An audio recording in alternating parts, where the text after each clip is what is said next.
Welcome back to AgriHQ&A. I'm Suz Bremner. We're joined by Nicola and Mel Croad, but this week we're also joined by Reece, who was at the Matawhero cattle sale yesterday.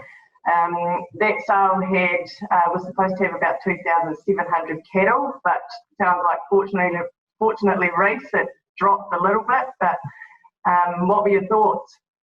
Yeah, still a big sale, still 2,200, but yeah, not quite the mammoth sale it was forecast to be. But honestly, that was a good thing. There just wasn't the depth of buying power there. You know, it was a contingent of pretty much locals lining the rails, and I think with Hawke's Bay tapped out, you know, usually they support these sort of big sales like that Matawhero, and just the interest wasn't there from outside the region really. So it was just left to the locals to pick up what they can for whatever they thought was cheap enough, essentially. So we're mainly looking at sort of traditional bred cattle there, but even that wasn't enticing enough to keep the markets going. Yeah, exactly. It was everything was traditional based with a bit of usually something else mixed in there. But yeah, you're right. The locals know what sort of cattle comes out of the region, and they were just sticking to their budgets. Really, they were buying because the market was low, not so much because they were out to buy that many cattle necessarily.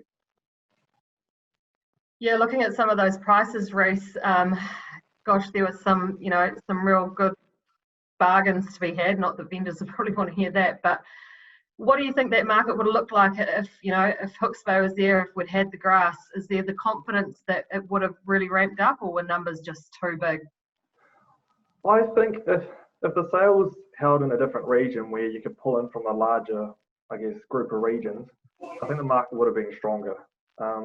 You know, like some of those steer calves, especially the lighter ones, they were still making good money. You know, they're still around about $2.90, some of them up around $3, which is what you'd expect at other yards such as Fielding lately. But it was really just everyone was sticking to per head budgets, which meant those heavy calves really took a hiding. You know, I think everything was pretty much between $550 and $650 for weaner steers, and it didn't really matter the weight. Everyone was just taking a look at them and going, oh, yep, I reckon I can take a shot at those, and they fit my budget, or sometimes they're a bit too heavy, so they'd back out, and that's how it was going. So we wouldn't normally... Sorry. We wouldn't normally see this sort of volume coming into Matawhero at this time of the season. Is this just, working through the backlogs because the sales haven't been there? Yeah, that's exactly it. Usually the sales of this time of year, say end of May or start of June, it's usually not this small, but of course they missed out on all those big weaner fairs which usually happen in April. So this is just sort of a backlog of those, as well as the usual cattle that do come at this time of year. So And Matawhero they cancelled quite a few sales earlier on, didn't they, in the year, which they ended up being to their detriment. So did you see the demand from the likes of the Matawhero for the R2 cattle? You know, we tend to see a lot of the black cattle heading into feedlots and bits and pieces. Was that there? Not that I noticed. Certainly the R2 steers, the heavy end of those, they went all right, and I think they were around about what would be expected in the market. You know, a lot of that stuff was 250 to 255 a kg, but I think a lot of the problem was a lot of the cattle were quite light. I mean, they were healthy, most of them, but once weight started getting anywhere near 350 kg, which a lot were down around that area or down even closer to 300 kgs, buyers just weren't interested. They're just too long term for what they're after. Yeah, and that seems to be quite a common occurrence through like nationwide. Anything 350 kgs and under, you've probably seen it even in the paddocks, haven't they? That the people are just not interested in having to winter those type of cattle. Yeah, exactly. I think just with how, I guess, all over the place the market's been lately, no one wants to commit too long term because they don't want to risk getting burnt. You know, if the money's low enough, it's worth it. And if you guys were down there buying with that in mind, you know, they say they had no feed, but the prices are so low that, you know, there's no way they couldn't make money essentially for some of them anyway. Whereas the guys that I guess normally buy and are normally looking short term, they're just out of force as usual. Did you take some home to your dad who farms up that way? He hasn't got enough feed. He's already got enough extra stock on at the moment. I wonder if those lighter R2s are kind of competing with the weaners as well. If the weaners are just cheap enough that you think, well, I'll get a great weaner, I won't bother with a lighter R2 that'll have to take through a second winter. Yeah, if you look at the per kilo prices, they're pretty comparable, really. There wasn't a hell of a lot in it, maybe 10, 20 cents a kg premium, but yeah, I definitely think you're right there. And a lot of those R2 cattle as well, they've been through the drought. Those white ones, they've clearly had a hard summer and a hard autumn, but once you put them on good feed, they would have gone. So I guess buyers had that in mind too. You know, they weren't buying, I guess, poor cattle per se. They were just buying cattle that had a bit of a rough, few months. Yeah, they've still got a long way to travel though to get to a good killable weight come November, particularly with everyone's feed levels looking average at best in most places. What was it like up around Gisborne, Wairau, Reece, feed wise? It's patchy still. I think it's come a long way in the past 6 weeks. I've had semi-regular rain, but I mean, there's parts of the country where normally the dams are completely full by now. It's a week out from winter, not even that, and honestly, dams are half full at best.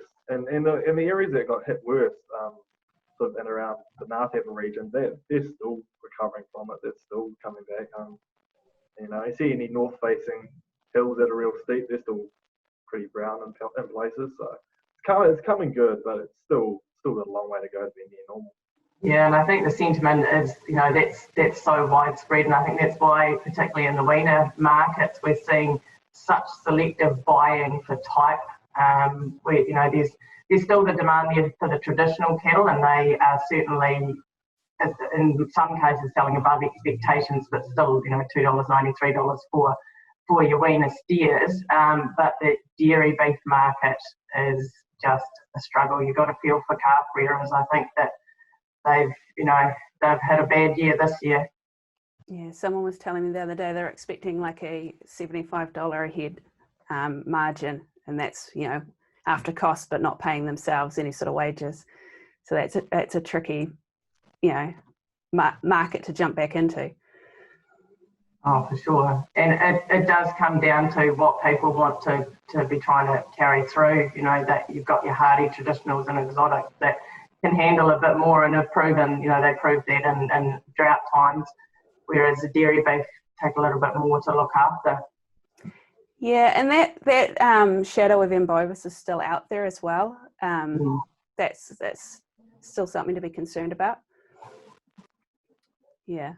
And even on the traditional cattle, it's who the vendor is a lot of the time dictates the price. So even at Matawhero, there's a couple big stations that were selling some lines, and they generally made a premium on everything else. So if buyers know what they're buying and they know they can trust the cattle to do the job, then they're quite happy to pay the money. But anything where they're a bit unsure, they'll a bit more, I guess, conscious of their budgets.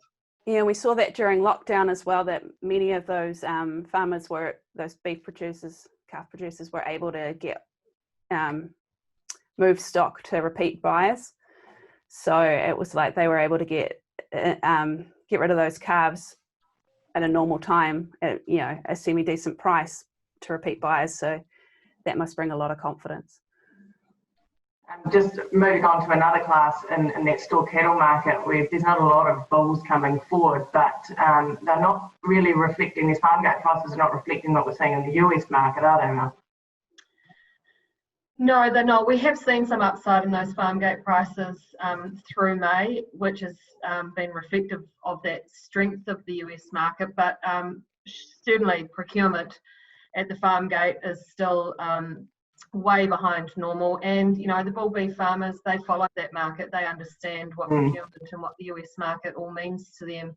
And there's been a few rumblings out there of disgruntled farmers that are concerned that the farm gate price hasn't lifted as fast as it should have based on where that US market is right now.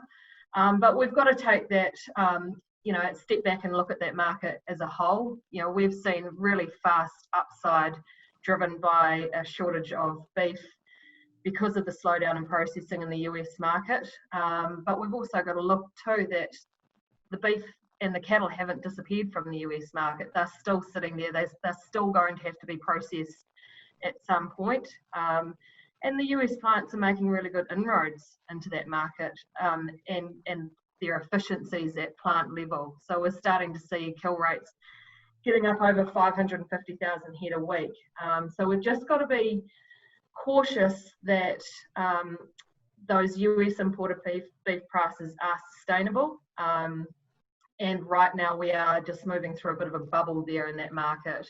And I wouldn't like to see sort of, 30 cents being added to the farm gate beef price if we are not confident that that imported beef market is going to hold up. What do you think, Nicola? Yeah, you'd hate to see it come back down again, wouldn't you? Especially if you're still, like down here, still sitting, waiting for your kill. You'd hate to be sitting on a backlog, see it peak, and then see it crash again. That would just be devastating. So we're looking for a sustainable rise there. And the other thing to keep in mind is that Chinese market, which is that main competitive tension for that manufacturing beef. They're buying, but they're not fighting for it like they were, say, pre-Christmas in terms of, so in terms of really that insatiable demand that we saw pre-Christmas heading into Chinese New Year. So if we were to have to switch tack and rely on the Chinese market, we're going to see, I think, we're going to see a correction in pricing.